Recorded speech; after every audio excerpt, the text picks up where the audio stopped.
Hello, I'm Debi Bell-Hosking for FinextraTV at Finextra's inaugural NextGenAI event in London. And I'm joined by Lord Chris Holmes, who has been involved in the fintech sector for some time, pushing for innovation and for inclusion.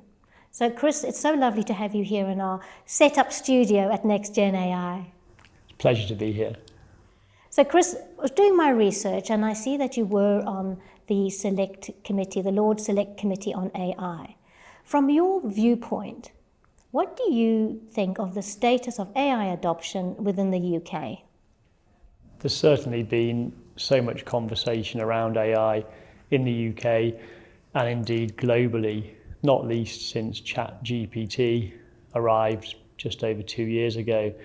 In a sense, the largest achievement of ChatGPT is causing so much chat about AI. There's no question that in every sector, not least financial services, the adoption rate is dramatically increasing. A Bank of England and Financial Conduct Authority piece of research last week said that in the last 3 years, adoption has gone from 14 to 75% in financial services businesses. So an extraordinary increase there. But when we drill into that, we need to understand what that means. What's the scale, the level, the extent of the adoption, in what particular use cases, and really to ensure that all organisations, not least those in financial services, are constantly thinking, how are we using AI to solve? What solutions are we putting it to? How are we generating deeper insights? How are we delivering a more close, more personalised customer experience? So certainly dramatic increases, certainly extraordinary potential for customer, for consumer, for citizen, for business alike, but always having our critical senses to the fore and concentrating on what are we trying to achieve through bringing AI into our businesses. And that's interesting because you talk about that big increase in the adoption of AI, but ultimately, rather than trying to apply AI to everything, to think about what problem is it solving, what does my business actually do? It should always be the case for any of these new technologies.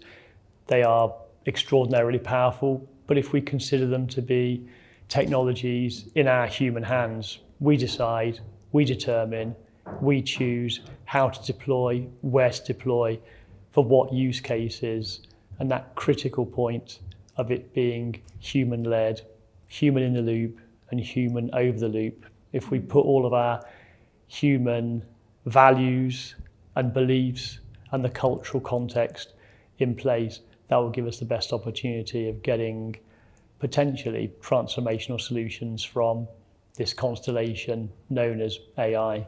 And human in the loop is certainly a discussion point. Let's go to legislation now.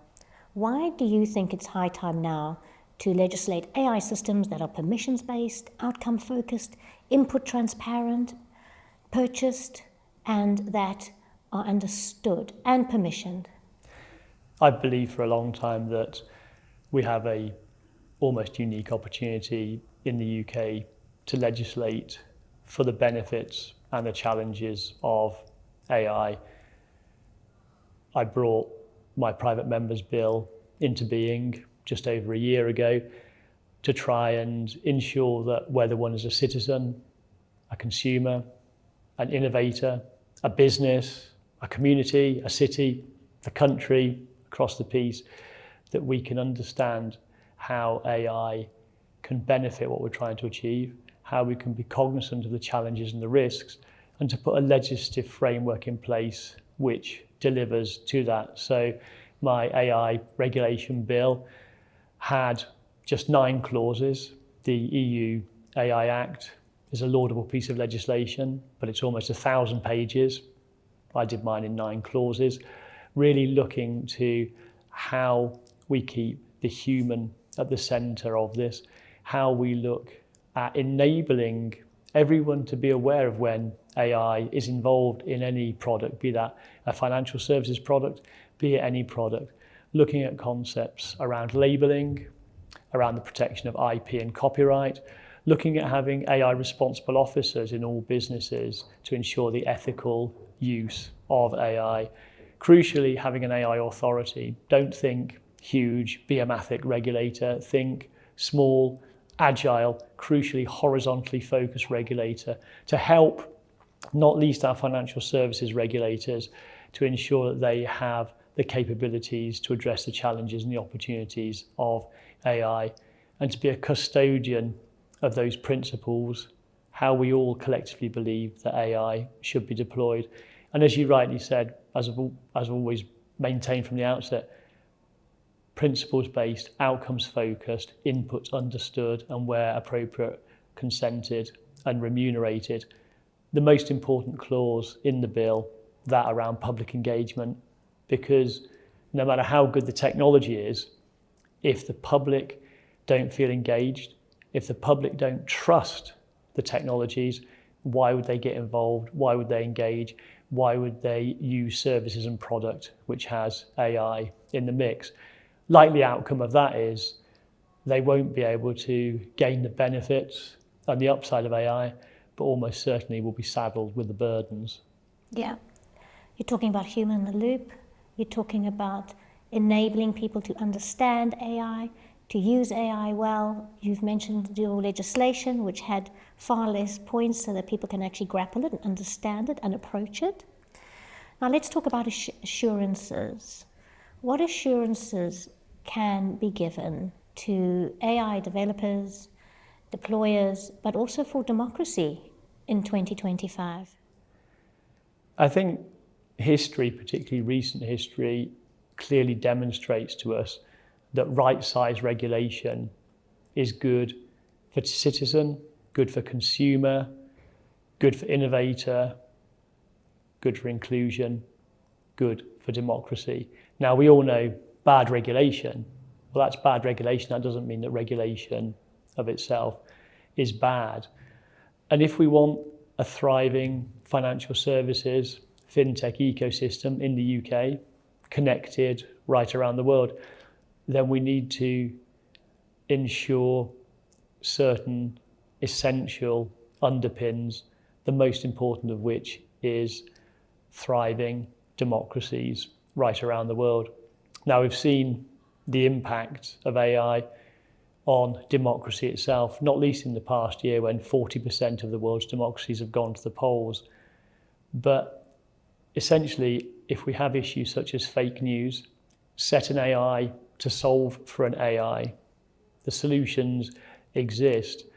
And if we look at that democratization, specifically in the financial services context, well, to enable consumers to have the information in their hand, often on their smartphone, that really leads to a greater symmetry in the relationship between financial consumer, financial provider, for a far more democratized relationship, ultimately better for consumer and better for the business itself. And we're talking about democracy, different businesses, AI, of course, but ultimately you need a good data foundation. So what is the role of data moving forward? Data is essential to all of this. In a way, and this is slightly reductive, but why not? AI enables us to do very smart, very scaled, very quick things with data.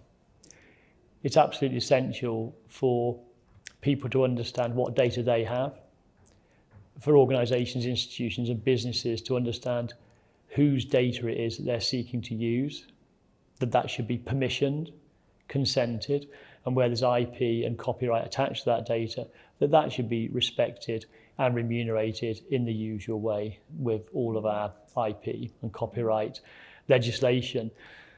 Data in this current epoch has been variously described as the new oil, as DNA, as blood, as oxygen, sometimes as plastic, and they're all interesting and they're all helpful, but probably the best way to describe it and to understand it of itself is data is data.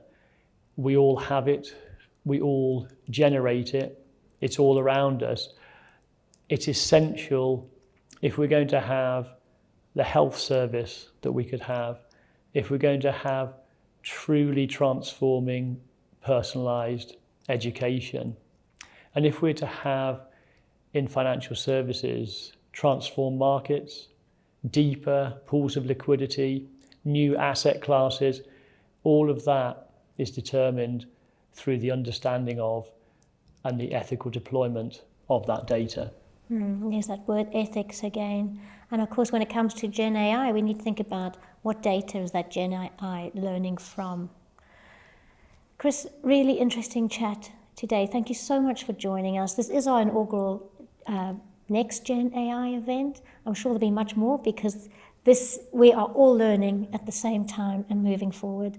It's great to have your input. Thank you. Complete pleasure. Thank you very much indeed.